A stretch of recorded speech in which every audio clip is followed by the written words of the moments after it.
नमस्कार, मी विजय वनवे 360 ज्ञान यूट्यूब चॅनलमध्ये आपल्या सर्वांचं स्वागत करत आहे. आज आपण या चॅनलच्या माध्यमातून जो काही एस-आय-आरचा फॉर्म आपल्याला मॅपिंग करायचं आहे प्रत्येक मतदाराचं, भारतीय निवडणूक आयोगाने जे सर्वांना मॅपिंग करणं कंपल्सरी केलेलं आहे, त्याबद्दल तो मॅपिंगचा फॉर्म कसा बनवायचा अनेक जे काही लोक आहेत त्या लोकांना अडचणी येत आहेत, त्या अडचणी दूर करण्यासाठी आपण हा व्हिडिओ बनवत आहोत. हा व्हिडिओ आवडल्यास नक्कीच या चॅनलला सबस्क्राईब करा, लाईक करा आणि शेअर करा. आता कोणताही वेळ न आपण घालवता हा फॉर्म कसा भरायचा याबद्दल आपण माहिती पाहूयात. यामध्ये प्रथमतः आपण पाहत आहोत अ, भारतीय निवडणूक आयोगाकडून जो आपल्याला फॉर्म दिला जाणार आहे तो अशा पद्धतीचा असणार आहे. त्यामध्ये आपण दुसराही फॉर्म पाहू शकता. हा पूर्ण फॉर्म आहे, परंतु आपण कोणाचं नाव दाखवू शकत नसल्यामुळे आपण तो नाव दाखवत नाहीयेत.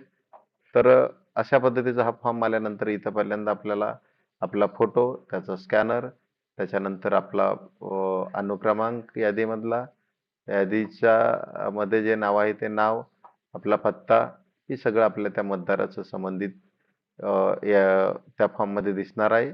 आता आपल्याला याचं मॅपिंग करण्यासाठी हा फॉर्म आपल्याला घरपोच दिला जाईल किंवा आपण तो घेऊन आल्यानंतर तो भरायचा कसा, हे सगळ्यात मोठ्या अडचणी सगळ्या जणांना येत आहेत. तर त्यासाठी मी आपल्या या प्रॉब्लेमचं सोल्युशन करण्यासाठी हा व्हिडिओ बनवत आहे. त्यामुळे या चॅनलला सबस्क्राईब करा, लाईक करा आणि शेअर करा. पाहूयात आपण आता फॉर्म कसा भरायचा. इथं आपण फोटो लावा.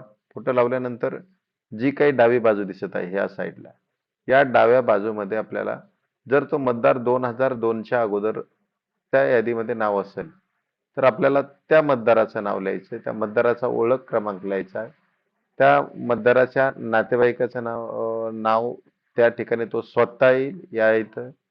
आणि त्यानंतर जिल्हा, त्याचा तालुका. आता हा फॉर्म मी आपल्याला दाखवण्यासाठी थोडासा अर्धाच घेतला होता. आता आपण फुल फॉर्म घेऊया.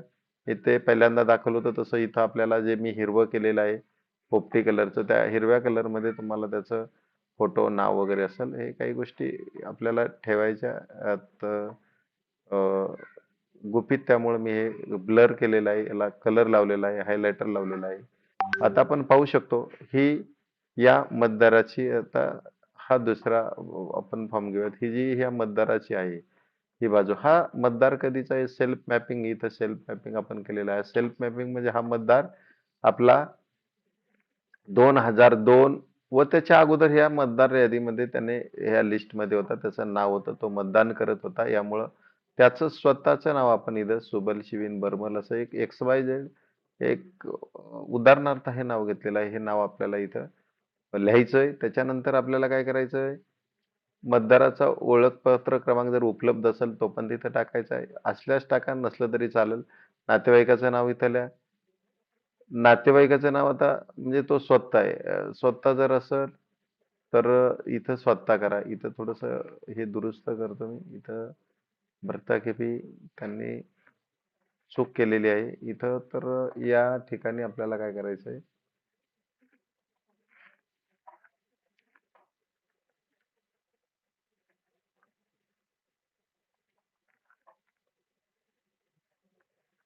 इथं शिवीन बर्सल दिसते, इथं आपल्याला थोडंसं हे करायचं.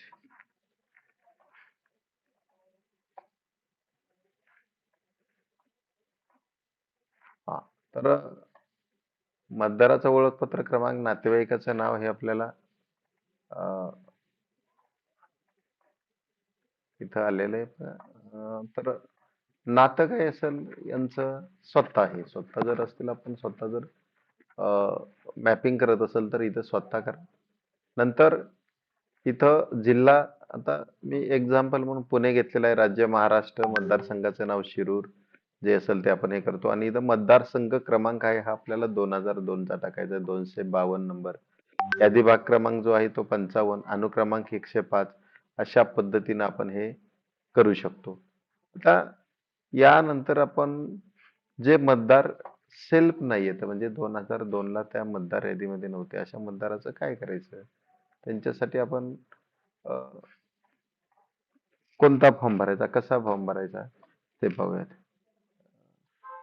आता हा बघा, हा जो फॉर्म दिसतोय आपल्याकडे, हा जे की हे मतदार प्रोजेन्सी मॅपिंग म्हणजे या मतदारांना 2002 किंवा त्याच्या अगोदर त्यांनी मतदान केलेले नाही. त्याच्यानंतर हे मतदार यादीमध्ये समाविष्ट झालेले आहेत. त्यासाठी आपल्याला या फॉर्ममध्ये हा जो भाग आहे इकडा डाव्या साईडचा तो नाही भरायचा. आपल्याला उजव्या बाजूचा भाग भरायचा. आपण जर त्या फॉर्म भरताना बसलो तर त्या फॉर्मची जी बाजू आहे ती उजवी बाजू आपल्याला काय करायची तिथं भरायची आहे.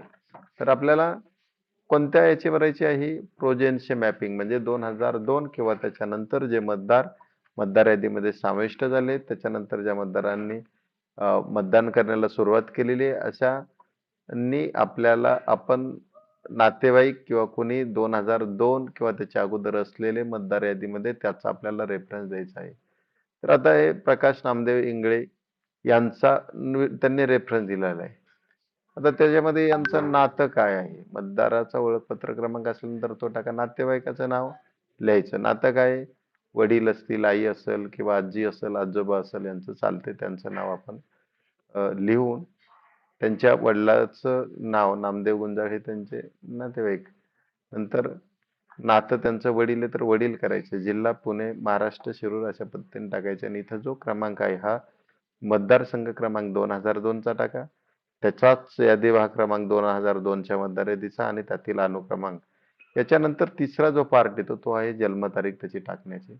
नंतर आधार क्रमांक त्यांनी तिथे टाकायचा. मोबाईल क्रमांक टाकायचा.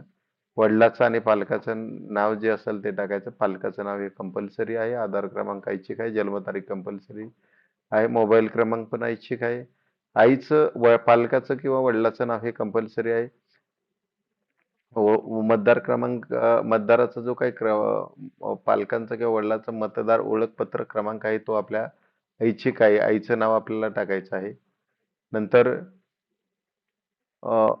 आईचा मतदार ओळखपत्र क्रमांक जर उपलब्ध असला तर तो टाकायचा. पती किंवा पत्नीचं नाव लागू असल्यास ते पण टाकायचं आणि पती आणि पत्नीचा मतदार ओळख क्रमांक उपलब्ध असल्यास ते पण आपल्याला टाकायचं. इथं आपल्याला त्या कुटुंबातल्या जो कोणी 18 वर्षापेक्षा जास्त वयाचा व्यक्ती असेल त्याची आपल्याला सही घ्यायची आणि नंतर मतदान केंद्र अधिकाऱ्याने स्वतः सही घेऊन त्याचं आपल्याला काय करायचंय ऑनलाईन त्याची माहिती चेक करायची. त्याचा अनुक्रमांक टाकून अनुक्रमांक टाकल्यानंतर ते ऑनलाईन अपलोड करायचं आणि त्या स्वतः मतदारांनी पूर्ण फॉर्म आपला ऑनलाईन अपलोड झाल्यानंतर सक्सेसफुल आल्यानंतर तिथून बाजूला व्हायचे. जर चुकीने मतदान केंद्र अधिकारी अर्थात BLO केंद्रस्तरीय अधिकारी किंवा BLO यांच्याकडून जर चुकीने राहिला तरी आपला फॉर्म राहून जाईल आणि या मॅपिंग मधून जर फॉर्म राहिला तर नाव डिलीट होण्याची पण शक्यता आहे. अशा पद्धतीचा हा आपण फॉर्म भरून आपलं जे काही मॅपिंग आहे जर सेल्फ असेल तर सेल्फ करून घ्या. प्रोजेन्सी मॅपिंग असेल तर प्रोजेन्सी मॅपिंग करून घ्या आणि आता सांगितल्याप्रमाणे हा व्हिडिओ पाहून आपण आपलं फॉर्म भरून तो BLO कडे द्या. आपला फोटो स्वाक्षरी हे सगळं व्यवस्थित कंप्लीट करून द्या. धन्यवाद. अशा पद्धतीचे आपण जे काही मॅपिंगच्या संदर्भात अडचणी येतील त्यावर व्हिडिओ बनवून आपण सगळ्यांचे प्रॉब्लेम सॉल्व्ह करण्याचा जास्तीत जास्त प्रयत्न करू. यासाठी आपल्या या चॅनलला लाईक करा, सबस्क्राईब करा आणि सगळ्यांकडे हा व्हिडिओ शेअर करा. धन्यवाद.